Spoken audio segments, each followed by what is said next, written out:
বড়ি দেওয়ার পদ্ধতি। আজকে সকালে ডালগুলো ভালো করে ধুয়ে নিলেন। তারপর মিক্সার মেশিনের সাহায্যে ডালগুলো ভালো করে বেটে নিলেন। আসলে শিলনোড়ায় বাটলে সবথেকে ভালো হয়, তাই মিক্সারের সাহায্যে মিহি করে বেটে নিলেন।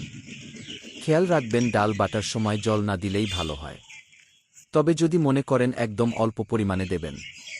এরপর একটি বড় পাত্রে সব ডাল বাটা ঢেলে নিয়ে তার মধ্যে অল্প পরিমাণে কালোজিরা দিলেন। এটা অবশ্যই আপনাদের পছন্দের উপর নির্ভর করে, আপনি চাইলে কালোজিরা নাও দিতে পারেন। এরপর ডালবাটাগুলোকে কোনো হাতা ডালের কাঁটা বা বাজার থেকে কিনে আনা মিক্সিং কাঁটাগুলোর সাহায্যে ভালোভাবে ফেটিয়ে নিতে হবে। যত ভালো ফেটানো হবে, বড়িগুলো তত সুন্দর হবে। বেশ কিছুক্ষণ ফেটিয়ে নিয়ে আমরা একটি পরিষ্কার সুতির কাপড়ের উপর হাতের সাহায্যে ছোট ছোট আকারের বড়ি দিতে শুরু করলাম। আমরা কাপড়টি রৌদ্রের মধ্যেই পেতে নিয়েছিলাম, যাতে তাড়াতাড়ি শুকোতে শুরু করে। দুজনে মিলে তাড়াতাড়ি বড়িগুলো দিয়ে কাপড়টিকে সারাদিন রৌদ্রে রেখে দিলাম।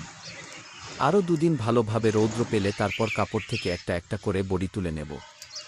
বড়ি দেওয়ার পদ্ধতি আজকে শেয়ার করলাম, কিন্তু বড়িগুলো দেখতে কেমন হলো আর খেতে ঠিক কতটা ভালো মন্দ হয়েছে সেটা আবার পরের কোনো লেখায় নিশ্চয়ই শেয়ার করব।